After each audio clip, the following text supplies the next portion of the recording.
सबक फिर पढ़ सदाकत का, अदालत का, शुजाअत का। अच्छा, मैं दो तीन कॉलर को क्विकली ले रहा हूँ। फकरे क्या है, फकरे गयूर जी जी भाई, वालेकुम क्विकली। आपकी आवाज नहीं आ रही है, आवाज जी नहीं आ रही, जोर से बोलें। मैं कह रहा हूँ 2 लोग आए थे, देसी नियो और एग्नोस्टिक स्केप्टिक। जी तो उन्होंने जो बातें लाई थी इवोल्यूशन और इससे, उस पे मेरी परसों ही बात हुई थी उनसे। तो उन्होंने जी कहा था कि जैसे वही एग्नोस्टिक कह रहे थे कि तुम लोग कैसे मानते हो एवोल्यूशन को। तो मैंने कहा था कि हम माइक्रो एवोल्यूशन तो मानते हैं मगर स्पीसीशन का कंसेप्ट को नहीं मानते। तो जी। फिर कह रहे थे, क्या लगे कि वही कैसर अहमद राजा आप साहब। तहफ़्फ़ुज़ मुआहिदा में हैं क्या? आप कोर्स में हैं शामिल मेरे? ना चूंकि ये ओपिनियन मैं कई मरतबा अपने कोर्स में दे चुका हूँ, तो खैर चलें, चूंकि आपने मेरे ही अल्फाज दोहराए हैं तो आप आई डोंट नो, एक इत्तेफाक हो सकता है। जी पीएचडी हूँ बायोकेमिस्ट्री में। Okay, that's great. जी तो क्योंकि मैं पीएचडी हूँ बायोकेमिस्ट्री में और मैंने इन चीज़ों को बहुत अच्छे से पढ़ा भी है। तो अब फिर उन्होंने कहा कि देखो, फिर मैंने उनको कहा कि देखो साइंस ऑब्जर्व करती है, चीज़ों को निकालती है, और अल्लाह का काम है, उसने बनाया, तख्लीक किया, अब हमारे लिए छोड़ दिया। तो इसीलिए देसी नियो ने वो क्वेश्चन पूछा था कि बैक्टीरिया और इसका और इनका। तो फिर उसके बाद उन्होंने कहा कि देखो अल्लाह ने तो साइंस में चुल की है और उन्होंने तो ये किया है, और वो हदीस जो आपके सामने लेके आए थे मेरे सामने भी लेके आ गए। तो मैंने कहा कि इसमें क्या है, कहा पहले प्लांट्स आए फिर लाइट आ गई। तो उस वक्त मतलब क्योंकि मुझे मेरे दिमाग में ये बात स्ट्राइक नहीं हुई, क्योंकि मैं और चीज पे गया। मैंने कहा कि प्लांट्स तो ये मतलब विदाउट लाइट भी ग्रो होते हैं, और साइंटिफिक एक्सपेरिमेंट्स इस पे हैं। मैंने उनको वो बताया, आर्टिफिशियल फोटोसिंथेसिस के थ्रू हो चुका है, और अभी इस पे ये नॉर्वे वाल्वे साइड के लिहाज से वहाँ पे ग्रोथ ऑफ प्लांट्स कैसे करवाएंगे, और इसी पैटर्न पे करवाना चाहते हैं, जिसको हम कहते हैं आर्टिफिशियल फोटोसिंथेसिस। अब मेरा ये पॉइंट है कि अच्छा, फिर मैंने इस पे खूब सोचा। मैं आपसे करेक्शन चाहता हूँ क्योंकि थियोलॉजी भी इन्वॉल्व रहती है इसमें, तो वो करेक्शन इसीलिए चाहता हूँ कि मैं जो सोच रहा हूँ वो सही है कि नहीं है। तो फिर मैंने इस पे सोचा कि चलो ठीक है, हम ये सीधे डायरेक्ट मान लेते हैं कि अल्लाह ने प्लांट्स बनाए, फिर उसके बाद लाइट बनाई। अब मैंने फिर, क्योंकि बायोकेमिस्ट्री में हम क्या करते हैं कि प्लांट कल्चर करते हैं, तो हम क्रायो प्रिजर्वेशन करते हैं, -165 -196 नाइट्रोजन में डालते हैं, और फिर उसके बाद उसमें छोड़ देते हैं। फिर जब हमें कल्चर करना हो तब निकालते हैं, तो उसकी बायो एक्टिविटी, जो बायोकेमिकल एक्टिविटीज है, रुक जाती है सारी चीजों की। अच्छा, वो फ्रीज नहीं होते क्योंकि अल्लाह ने उनमें एंटी फ्रीजिंग प्रोटीन्स रखे हैं, तो वो प्रोटीन्स फ्रीज नहीं होते। तो ये निजाम चलता है कि फिर निकाल के दोबारा। तो जब लाइट नहीं थी, अल्लाह ने प्लांट्स बना लिए, तो वो फंक्शनल प्लांट्स नहीं थे। अल्लाह थोड़ी कहता कि फंक्शनल प्लांट्स बना लिए, अब वहां से फूल भी निकल रहे हैं, सब कुछ। फिर उसके बाद जब लाइट पड़ गई तो वो प्लांट्स की बायो एक्टिविटी स्टार्ट हो गई होगी, तो इसमें कोई मसला नहीं। तो मैं इसीलिए आपसे, क्योंकि मैं ये इस पे बहुत सोच रहा था। अच्छा, दूसरी बात ये कि मैंने उनको ये जवाब नहीं दिया क्योंकि मैं भी वो इधर, उन्होंने उससे पहले, ये लोग तो आते हैं यहाँ पे आपकी स्ट्रीम पे, मैं कल इस्लामिक अवेकनिंग पे भी बताया था, आते हैं तो क्वेश्चन पूछ के चले जाते हैं। अगर आप उनकी, मैंने आमिर भाई को और सैम स्टर्न को वो इंस्टाग्राम पे वो पिक्चर भेजी है, और वहाँ टाइम रोक के रखा हुआ। इन्होंने नबी सल्लल्लाहु अलैहि वसल्लम के बारे में कैसी बातें की, कहा कि इन्होंने एक वो ना रुस्तुम और इसने देसी नियो ने बात ऐसे की कि अच्छा, हम दोनों बैठ रहे हैं और इसी को देखेंगे कि मक्खी कुछ चाय में चली गई और नबी सल्लल्लाहु अलैहि वसल्लम ने क्या जी किया जी, होगा। मेरे साथ तो क्या बेकार है। आप जो अपनी बात कर रहे थे वो एक इल्मी गुफ्तगू हो रही थी, मैं सुन रहा था तवज्जो से। जो ये लोग क्या करते हैं क्या नहीं करते, मेरे ख्याल से उसके तस्किरे से हम अपनी जबानों को नापाक ना करें, तो चलिए उसको बहुत छोड़ दें। शुक्रिया। मैं भी चाहता था मैं ना बोलूं, मगर मेरा ये कि ये हिपोक्रेसी है इनकी, कि वहाँ पे क्या क्या कहते रहते हैं, किस तरह से ये जी जी, बातें करते रहते अब हैं। मालूम है वो हमारे यहाँ आते हैं, उनमें से देसी न्यू खुसूसन, और इसके अलावा और भी लोग हैं। वो आते हैं, उनको एक सवाल करना होता है, और ये जहन में अक्सर ये सोच कर आते हैं कि अगर हमारे मतलब का सवाल मिल गया तो हम स्ट्रीम कर देंगे उस पर, और अगर नहीं मिला तो खामोश बैठ जाएंगे।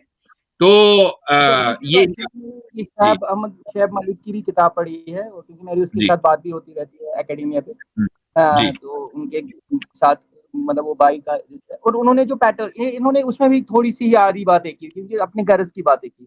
उन्होंने जो हेर्मेनॉटिक्स की है ना, इमाम अल गजाली हेर्मेनॉटिक्स, यानी इमाम अल गजाली के उसूल पे इमाम अल जी गजाली इस चीज को कैसे हैंडल करते। तो उस चीज पे अगर आप उनसे पूछोगे ना, तो वो खुद भी कहेंगे कि ये बहुत कॉम्प्लेक्स है, मैं अभी भी इस बात पे नहीं पहुंचा हूँ। मगर जी जी ये जी उनको इस तरह लेके आ गए कि जैसे उन्होंने कुछ कोई अलग ही दावा किया हो, और अब आपसे उनके लिए कुफर का फतवा मांग रहे थे। तो ये भी एग्जैक्टली मुझे मालूम है कि वो उनके लिए वो मेरी ज़ुबान से निकलवाना चाहते थे कि मैं काफिर कह दूं।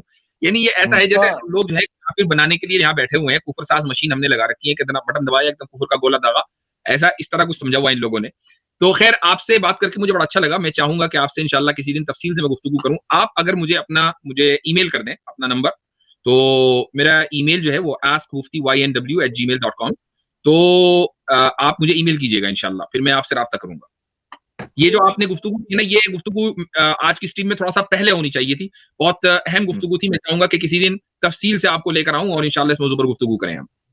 आप दोबारा ईमेल आईडी बताइए। askmufti@gmail.com। ठीक है। अब मुझे लगा कि हाँ, क्योंकि मेरी बात इनको इस तरह से हुई है कि मैंने इनको जो आर्टिफिशियल फोटोसिंथेसिस फिलहाल उनको थोड़ी मैं आपसे सिर्फ सवाल कर रहा हूं कि आप ये समझते हैं कि माइक्रो एवोल्यूशन पॉसिबल है और स्पीशिएशन में की जो थ्योरी है हमें उससे इत्तेफाक नहीं है, यही है ना आपका नजरिया? जी जी जी, यही एग्जैक्ट मेरा भी नजरिया है। मुझे इसलिए बड़ा अच्छा लगा कि मेरी और आपकी राय यहाँ मिल रही है, तो इंशाल्लाह आगे का सिलसिला रहेगा। हजरत कैसर भाई ने भी इसके ऊपर डिटेल में कहा हुआ है, कैसर भाई भी इस चीज को, और ये चीज तो प्रूवेबल है ना, ये चीज तो एविडेंट है। बिल्कुल बिल्कुल बिल्कुल। चलिए, तो इंशाल्लाह आप मुझे ईमेल करेंगे तो मैं आई विल कीप एन आई, और मैं फिर आपसे राब्ता करूंगा।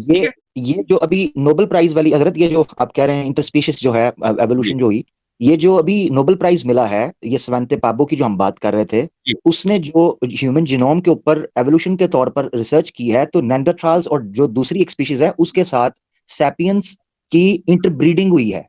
इससे उसने पता चला है कि हमें ट्रेस मिलता है डीएनए, यानी ब्रीड होना ही इस बात की दलील है कि एक स्पीशीज है। ये बिल्कुल एग्जैक्टली। हाँ, और हर इंसान के अंदर नेंडरथाल का डीएनए पाया जाता है, ये लोग इसको तस्लीम करते हैं। जी, तो फिर हमें तो उसमें मसला नहीं है, इंटरस्पीशीज एवोल्यूशन में तो कोई नहीं हुआ। जी, ठीक है, बहुत बेहतर है। चले, सही है, जज़ाकुमुल्लाह खैरन। अच्छा, मैं एक दो कॉलर और लेने हैं। फैसल साहब जी, अस्सलाम वालेकुम मुफ्ती साहब। हाँ जी, वालेकुम सलाम। जी खैरियत मुफ्ती साहब? अल्हम्दुलिल्लाह। मुफ्ती साहब, वो एक छोटी सी आप क्लिप बना सकते तो मेहरबानी, जो क्लासिफिकेशन ऑफ हदीस, मतलब किस बुनियाद पे कौन सी हदीस को हम उम्मत में इत्तेफाक है जो पहले इंपॉर्टेंस देते, जैसे कि बुखारी, अबू दाऊद, सही हदीस, उसमें क्लासिफिकेशन ऑफ हदीस का आप वीडियो बनाए तो बेहतर रहता। चले, ठीक है, छोटी सी, बहुत बेहतर, बहुत जरूरी है। चले, जज़ाकुमुल्लाह खैरन। अल्लाह हाफ़िज़। अल्लाह। अच्छा जी, तो वैसे वलीउल्लाह मुहद्दिस देलवी साहब के जो बेटे हैं, गालिबन अब्दुल अजीज मुहद्दिस देलवी साहब, उन्होंने किताब बुस्तानुल हदीस, बुस्तानुल मुहद्दिसीन, सॉरी बुस्तानुल मुहद्दिसीन, उसमें उन्होंने कैटेगराइज किया है कि पहले दर्जे की किताबें कौन सी हैं, दूसरे दर्जे में, तीसरे में। सारे जगह मैं हमेशा ही बात कहता हूँ कि उसूल हदीस में बहुत सारे, जैसे ये कैटेगराइजेशन है, ये कैटेगराइजेशन मुत्तफक अलैह नहीं है, नहीं है, कैटेगराइजेशन से आप इख्तिलाफ कर सकते हैं। तो जिस तरीके से उन्होंने अपने पुराने लोगों से इख्तिलाफ किया है, मसलन उनकी एक नजरिया ये है कि मुअत्ता को जो है कुतुब सित्ता में क्यों शामिल नहीं किया गया, इब्न माजा को क्यों, तो उन्होंने इससे इख्तिलाफ किया है।